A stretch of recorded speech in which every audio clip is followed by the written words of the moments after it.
दोस्तों नमस्कार, मैं जगन्नाथ गौतम, देश रोजाना यूट्यूब मंच। दोस्तों, आज जो हमारा मुद्दा है वो बिहार की राजनीति के ऊपर है। जैसा कि आप जानते हैं कि पिछले कुछ दिनों से बिहार की राजनीति में भारी उथल पुथल हो रही है। वहां कब क्या हो जाए कोई कुछ नहीं कह सकता।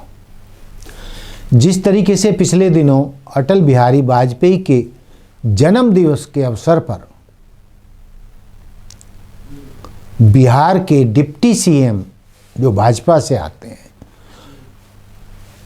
उन्होंने कहा था कि अटल बिहारी वाजपेयी जी के लिए सबसे बड़ी श्रद्धांजलि बिहार में तब होगी जब बिहार में भाजपा की अपने दम पर सरकार बनेगी। जब ये बयान आया तो बिहार की राजनीति में भारी उथल पुथल हो गई और उस बयान के असर को कम करने के लिए भाजपा के कई नेताओं ने लीपापोती करने के लिए कई बयान दिए। गिरिराज सिंह ने दिया, केंद्रीय मंत्री हैं जो बिहार से, उन्होंने तो ये दावा किया कि नीतीश कुमार को भारत रत्न की उपाधि दी जानी चाहिए और नीतीश कुमार ही बिहार के अगले सीएम होंगे एनडीए गठबंधन की सरकार के तौर पर। लेकिन दोस्तों, ये मामला अभी शांत भी नहीं हुआ था कि भारत सरकार के गृह मंत्री अमित शाह जी ने मीडिया में एक बयान दे डाला कि बिहार में सीएम कौन बनेगा इसके बारे में अभी कुछ भविष्यवाणी नहीं की जा सकती। वो तो जो विधायक दल के नेता चुनेंगे, जिसका बहुमत होगा, वो बिहार का सीएम बनेगा। अभी से हम कोई घोषणा नहीं कर सकते। तो इस बयान के बाद नीतीश कुमार पूरी तरह समझ गए कि भाजपा नेतृत्व उन्हें निपटाने में लग गया है और जिस तरीके के बयान दिए जा रहे हैं उससे ये सुनिश्चित होता जा रहा है कि भाजपा नीतीश कुमार के नेतृत्व में चुनाव नहीं लड़ेगी और ना ही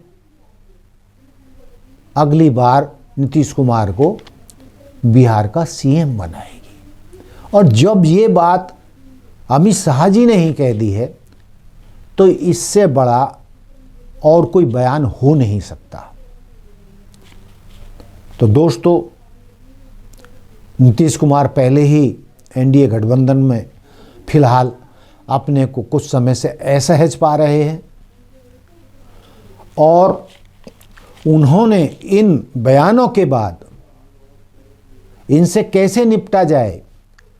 भाजपा जो चाह रही है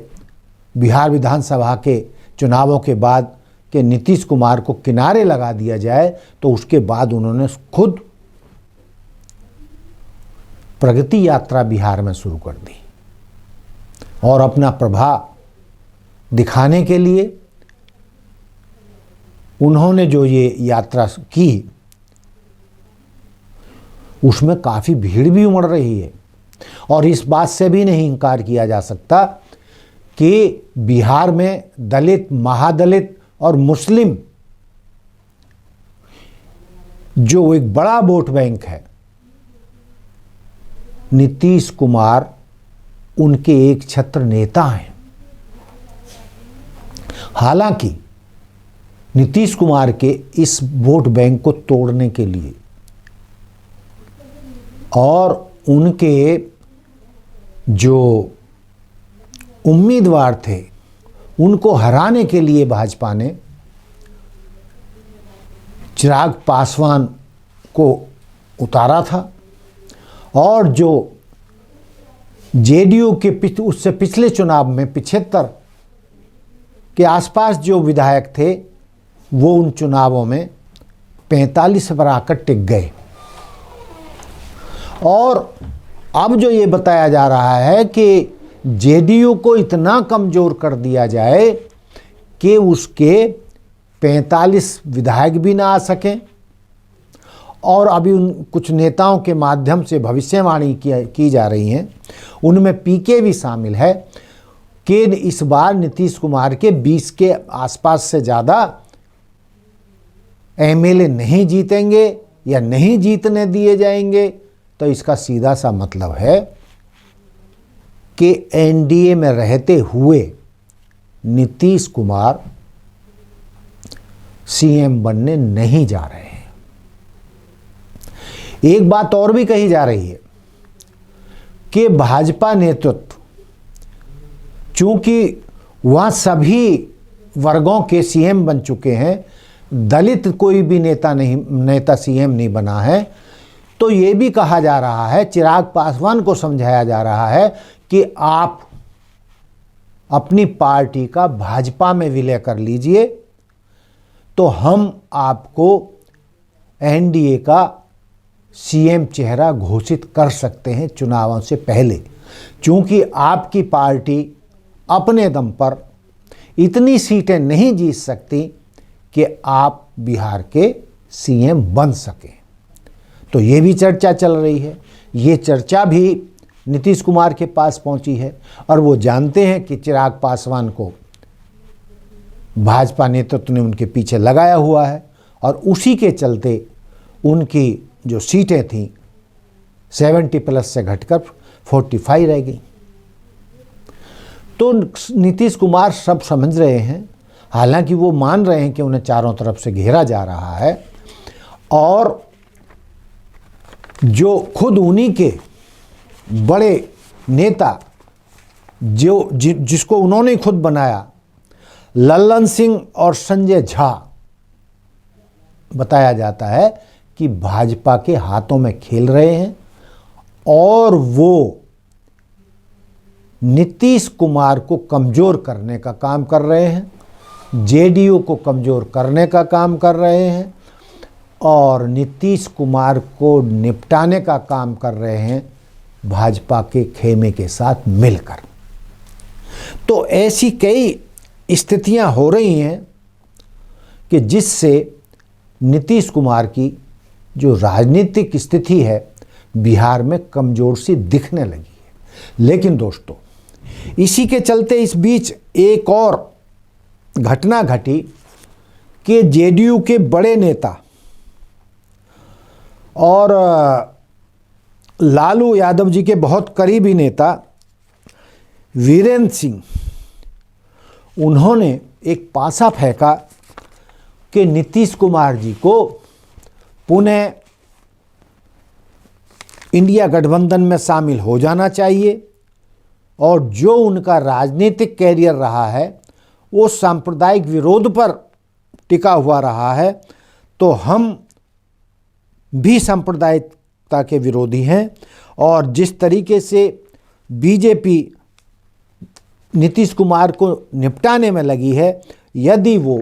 इंडिया गठबंधन का हिस्सा बन जाते हैं तो यहाँ पर हम उनको पूरा सम्मान देंगे, और वो जो चाहेंगे उनको वही पद और सम्मान मिलेगा, उनका पूरा सम्मान होगा। जिस तरीके से एनडीए में भाजपा द्वारा उनको निपटाने का काम शुरू हो चुका है, और अगली बार उनको सीएम न बनने का अभियान चलाया जा रहा है। यदि नीतीश कुमार इन सारी स्थितियों से बचना चाहते हैं और सांप्रदायिकता को हराना चाहते हैं, जिसके लिए वो जिंदगी भर काम करते रहे हैं, तो उन्हें वापस इंडिया गठबंधन में लौट आना चाहिए। कारण कि राजनीति में कोई भी स्थायी न दोस्त होता है न दुश्मन होता है, लेकिन नीतिगत तौर पर इंडिया गठबंधन नीतीश कुमार के ज़्यादा करीब है। तो दोस्तों, नीतीश कुमार का अपनी प्रगति यात्रा छोड़कर अचानक दिल्ली चले आना, हालांकि वो तो कारण बताया जा रहा है कि वो पूर्व प्रधानमंत्री मनमोहन सिंह जी को श्रद्धांजलि देने दिल्ली आए हैं, लेकिन इसके कई माने निकाले जा रहे हैं। एक बात और है जो कही जा रही है, वो ये है कि लगभग 2 महीने से ज़्यादा नीतीश कुमार कोई बयान नहीं दे रहे हैं, चुप्पी साधे हुए हैं। और जब जब भी वो बिहार की राजनीति में चुप्पी साधते हैं तो कोई भी बड़ा राजनीतिक धमाका होता है। तो क्या वीरेंद्र सिंह के आह्वान पर नीतीश कुमार एक बार फिर एनडीए भाजपा को झटका देकर पलटी मारेंगे और राजद के साथ मिलकर फिर सरकार बनाएंगे? दोस्तों, जैसा कि मैंने आप लोगों से इतना कहा, तो राजनीति में कुछ भी असंभव नहीं है। नीतीश कुमार दिल्ली आए हुए हैं, दिल्ली में वो किस किस से मिलते हैं, क्या गतिविधियां उनकी दिल्ली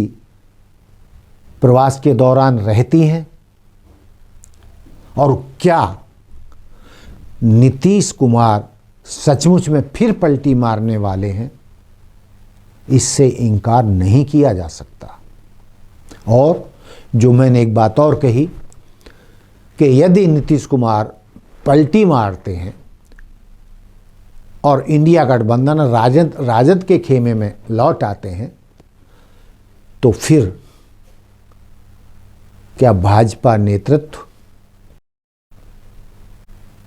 चिराग पासवान को बिहार में सीएम चेहरे के रूप में उतार कर एक बड़ा खेल कर सकता है? और यदि चिराग पासवान भाजपा में शामिल हुए तो जो उनका वोट बैंक है, जो रामविलास पासवान जी के समय से एक अच्छा खासा वोट बिहार में उनके साथ रहा है, तो वो क्या सारा, जिनमें दलित महादलित सभी जातियां हैं, मुस्लिम भी हैं, बैकवर्ड भी हैं, ओबीसी भी हैं, तो वो जो सारा वोट बैंक है क्या भाजपा के साथ जुड़ जाएगा? और क्या भाजपा सचमुच चिराग पासवान के चेहरे पर दाव लगा सकती है? तो दोस्तों, आने वाले दिनों में क्या होगा, बहुत तेज़ी से बिहार की राजनीति में गतिविधियां चल रही हैं, और कभी भी चुनाव से पहले